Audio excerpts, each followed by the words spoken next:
inside me. It lives and breathes and fades, and thereupon it guides me. It seeds and starts to breed. It's taking everything, 'cause there is no one left beside me. Don't hang around, don't push me down. Don't hang around, don't push me down. Excess in both directions, less hope and less connections. The monsters hide, making me so abruptly, saving my all energy. They hold me inside. Jema Wilson, thanks for having me out today. Pretty nice place to be riding. Do you often come out here much? Sometimes. It's a really good place to come. It's a friend's property. Yeah, lots of good areas just to do like technique work and stuff. Well, you've jet set around the world the last couple of years. You said last year was a bit of a learning experience, not that you wanted it to be, but so what are you going to take into this year? Or next year, sorry. Yeah, so this year, I mean, it's been good. It hasn't been ideal. I'm coming 6th in the championship. Obviously, I'd like to be doing a bit better. Yeah. But from the first 2 rounds to the rounds 5 and 6, I improved a lot. So hopefully going into the last 2 rounds, I've improved again. And for next year, yeah, I'm looking to have ironed out all the kinks and have a smooth run at it. Next year you'll be sort of aligning yourself as a privateer factory rider. That's going to make things a little bit easier for you, you think? Yeah, I'm trying to. I mean, it's going to have its own hurdles. I'm doing it alone at the World Championships. Sometimes, checkpoints can be a long way away, and you need people at checkpoints. You need people at tests. So that there's problems with being a privateer. But I think for me it'll work better. I mean, I was part of a team this year, and it certainly wasn't all bad. But I've been a privateer in Australia forever, and it's just how I like to work. So hopefully I can make it work for me at the Worlds as well. Who's your backup support team when you go overseas? Well, my fiance John will be coming over with me next year, and then I'll just have to rope someone from over there in. And even if it's someone for the first 2 rounds in Spain, then someone else in Sweden and Finland, and then someone else again in France. Yeah, I'll just see what I can do, really.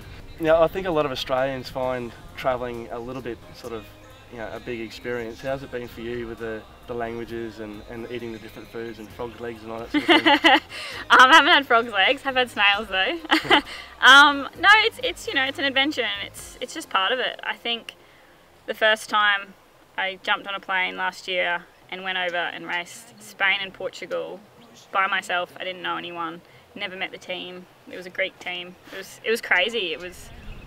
I could never have had an expectation because, you don't even know what to expect. Yep. So then I went over again to Italy, having gone and stayed in Sweden with a different team beforehand. I got to know the team, so then Italy went a bit better. And then this year I rode with that same Swedish team again. And it's been really good. And everyone speaks English, enough English to get by. In the heat of the moment, maybe you come into a checkpoint, you ask for a hammer and they don't know what a hammer is, but you can get by. So it's been really good. So the world enduro scene, how does that rank against the Australian, with the competition and the tracks and the trails and that you have to ride on? It's really different. I'm not saying that Australia doesn't have good racing, because it certainly does. It's just really different over at the World Championships. It's a lot tougher. Times are a lot tighter at checkpoints. And the tests, they're different. I mean, we have enduro tests and cross tests, but they also have extreme tests at the World Championships, which is something that we just don't have in here in Australia. So for myself going over there, I can get podiums in the cross and enduros, but when it comes to the extreme, it's all quite new to me. So I've been working a lot on my extreme test stuff. And then as far as competition goes, I mean, the world champion, she's amazing. Leia Sanz, she's from Spain, just fantastic. But then from second down to last, it could really be anyone on the day. And there's, quite a few French girls, myself, the other Aussie girl, Jess, English girl, there's a few girls around. That was my dog.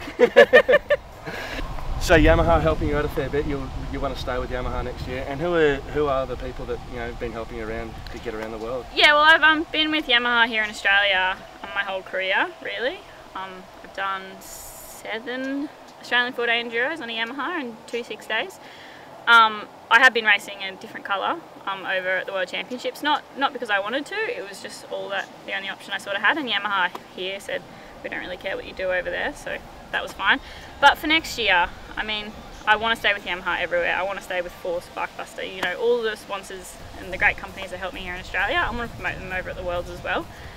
So, yeah, and I've been getting a lot of media coverage from the World Championships here in Australia. So, even though, you know, Yamaha seem to think it doesn't matter, it does. I don't want people here in Australia to see me on a different coloured bike. So I'm trying really hard to just have all the awesome sponsors from here over there as well. So the next round's France? Yeah, final 2 rounds in France, and then hang out there for a couple of weeks, and then race the 6-day in Sardinia on a Yamaha. Awesome, well good luck, and fly the flag for Australia. Yeah, absolutely, thank you very much.